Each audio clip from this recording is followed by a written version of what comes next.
Pemirsa, kericuhan mewarnai unjuk rasa sengketa lahan adat di Halmahera Timur, Maluku Utara. Massa menuntut kepastian soal ganti rugi lahan yang tidak jelas kepada pihak perusahaan tambang.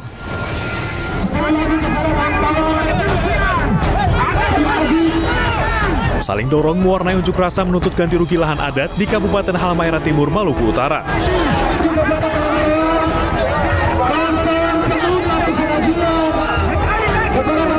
Polisi berusaha menahan massa yang hendak menerobos masuk untuk menemui pihak perusahaan tambang nikel PT STS.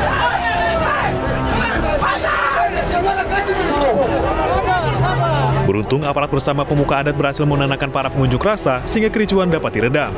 Unjuk rasa yang digelar masyarakat adat Buli ini terkait dengan sengketa lahan adat seluas 50 hektar yang pembayaran ganti ruginya tak kunjung selesai.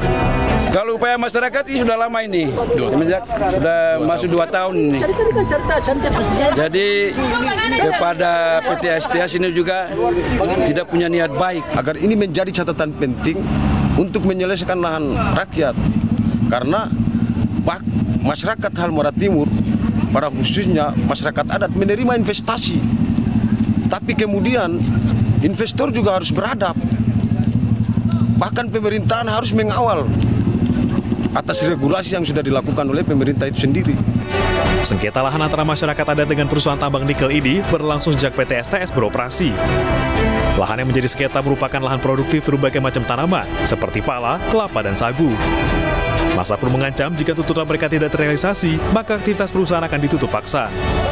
Dari Halmahera Timur, Maluku Utara, Ismail Sangaji, iNews melaporkan. Iya, ini bertepatan dengan 2 Mei, ini Hari Pendidikan ini dirayakan di seluruh Indonesia dengan beragam acara. Tadi saya lihat di beberapa tempat anak-anak datang bersekolah dengan menggunakan baju adat nih, seru. Kalau kamu tuh, kalau Hari Pendidikan tuh biasanya apa yang tergambar di kepala?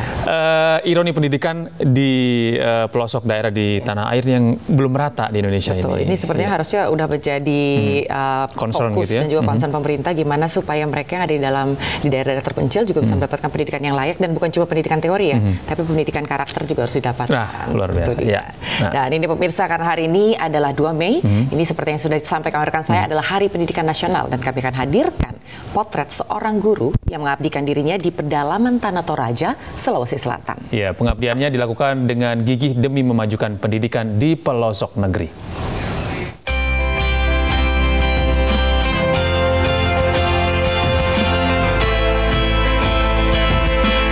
Inilah sosok Berbalina Barang, pejuang pendidikan di pelosok Tanah Toraja yang rela mengorbankan tenaga, pikiran, dan waktunya untuk suatu tujuan yang mulia.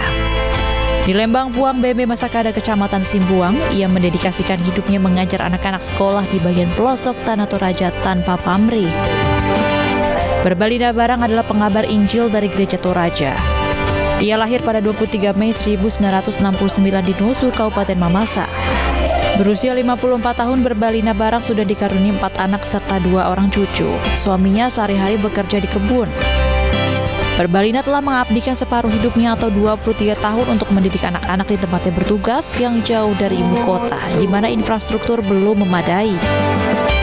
Pengabdian Berbalina dimulai dari SD Kristen Tanete pada tahun 2000. Dan 4 tahun kemudian Berbalina pindah ke SD Kristen Buangin, Kecamatan Simbuang hingga saat ini.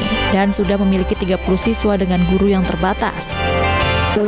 Ya, memang saya bukan asli di sini. Tidak dididik di tempat. Apalagi dikasih beda dari pemerintah. Tidak ada yang kasih, lokasinya biar dididik tidak mau. Untuk ada yang kasihan. Dia bilang sampai kapanpun saya tidak akan pernah ganggu dulu di sini. Ironisnya, meski usianya sudah setengah abad, namun hingga kini Berbalina masih menumpang di atas lahan dari belas kasih warga setempat. Dalam kondisi serba terbatas, Berbalina tak putus memanjatkan syukur kepada Sang Pencipta. Tekadnya membara untuk terus mengajar dan berharap anak-anak yang diajarnya dapat berguna bagi nusa dan bangsa. Dari Simbuang, Tanah Toraja, Sulawesi Selatan, Jufri Tonapa, iNews melaporkan. Iya, nasib guru seperti Berbalina ini tidak hanya ada di Sulawesi, ini di berbagai daerah di tanah air yang juga masih remote area begitu. Betul. Ini banyak sekali yang masih membutuhkan perhatian dari pemerintah. Betul.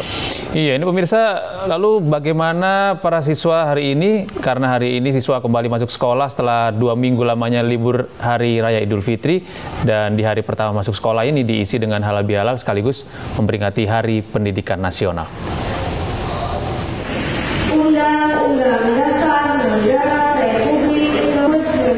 Hari ini para siswa sekolah di Jakarta kembali masuk sekolah setelah libur Hari Raya Idul Fitri 2 minggu lamanya. Para murid pun tampak antusias kembali ke sekolah, salah satunya di SDN Menteng 01 Jakarta Pusat. Hari pertama masuk sekolah ini dimanfaatkan para siswa dan guru untuk berhalal bihalal lebaran. Hari pertama masuk sekolah juga bertepatan dengan Hari Pendidikan yang jatuh pada 2 Mei. Sebagian siswa memperingati Hari Pendidikan ini dengan memakai baju adat daerah Indonesia. SDN Menteng 01 ini kebetulan hari pertama sekolah setelah libur puasa dan lebaran. Ini bertepatan dengan tanggal 2 Mei, Hari Pendidikan Nasional. Jadi ini kegiatan pertama kali masuk ini anak-anak bersilaturahmi, berhalal bihalal, bersalam-salaman tentunya ya, berlebaran untuk setelah puasa sebulan penuh untuk bersalaman dengan teman-temannya dan beberapa orang guru. Terus kegiatannya belajar tapi nggak efektif ya, karena sesuai dengan anjuran dari kementerian itu boleh memakai baju adat ya, boleh memakai baju sekolah dan melaksanakan upacara. Gitu. Usai melakukan halal bihalal dan temu kangen sesama siswa, para murid pun dipulangkan pukul 11 siang. Sementara kegiatan belajar mengajar secara efektif akan dimulai esok hari pada tanggal 3 Mei 2023. Dari Jakarta, Lika Apriliani, Yulia Lorena, iNews melaporkan.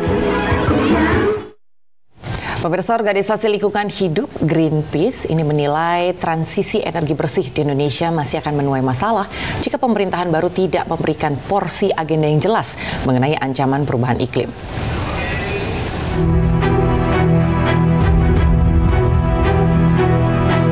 Cuaca panas terik yang melanda wilayah Indonesia belakangan ini menjadi bukti betapa ancaman perubahan iklim semakin nyata. Badan Meteorologi, Klimatologi, dan Geofisika atau BMKG mengatakan selama 2022, Indonesia telah mengalami 3.544 bencana. Sekitar 90% diantaranya bencana hidrometeorologi yang meningkat dalam 40 tahun terakhir. Sementara Bank Indonesia menganalisis kerugian ekonomi akibat cuaca ekstrim mencapai lebih dari 100 triliun rupiah per tahun. Kalau dia heat waves, dia punya periode yang lumayan panjang, bisa 1 minggu sampai 2 minggu dan stay, gitu. Jadi itu kalau tadi Mbak Wela tanya, salah satu yang khas dia stay, seperti yang dialami oleh negara-negara yang tadi saya sebutkan, gitu.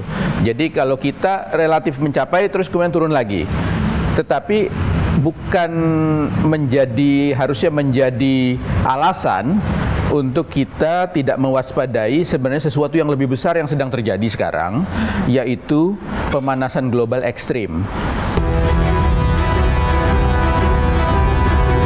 Isu lain yang mengemuka adalah upaya mitigasi yang ambisius untuk mengurangi emisi sebesar 50% pada 2030 dan 0 emisi tahun 2050. Namun target pengurangan gas rumah kaca Indonesia masih sangat tidak memadai. Greenpeace menilai 2 sektor penyumbang emisi terbesar di Indonesia adalah kebakaran hutan dan penggunaan energi fosil.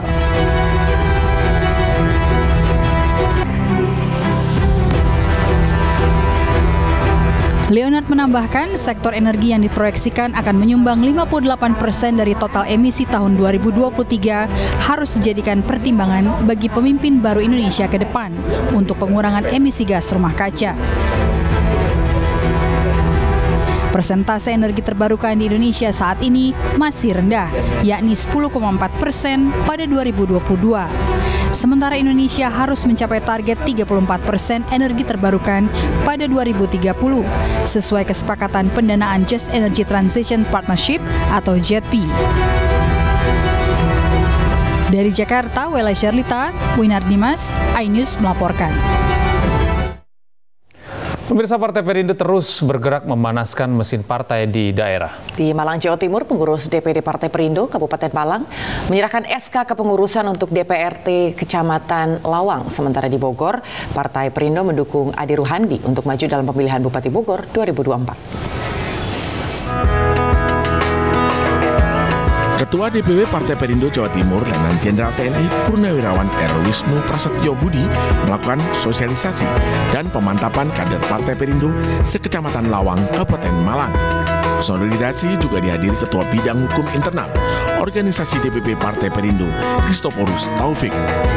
Memperkuat mesin partai, Partai Perindo juga menyerahkan SK pengurus DPRT untuk 12 desa dan kelurahan sekecamatan Lawang. Ya, intinya bahwa DPRT merupakan ujung tombak dari pemenangan partai. Bagaimana fungsi DPRT itu sebagai bagian dari struktur partai yang harus mulai melakukan persiapan-persiapan untuk dalam rangka pemenangan pemilu 2024. Sementara itu, di Bogor, Jawa Barat, Partai Perindo bersilaturahmi dengan bakal calon Bupati Bogor tahun 2024, Ade Ruhandi alias Jaru Ade. Partai Perindo berkomitmen untuk memberikan dukungan bagi Jaru Ade untuk maju di pemilihan Bupati Bogor tahun 2024 mendatang. Saya sangat potensial, baik record, baik secara performance gitu ya, maupun bicara soal rekam jejak. Jadi buat kami secara histori, secara kinerja itu adalah seorang yang sudah tidak lagi kepemimpinan. Jadi awal pilgub ini masih lama. Ada pilpres, ada pileg, baru pilkada. Nanti akan kita lihat. Partai Perindo terus bergerak menjalin dukungan dan sinergi dengan para tokoh dan calon potensial demi Indonesia sejahtera. Tim Liputan iNews melaporkan.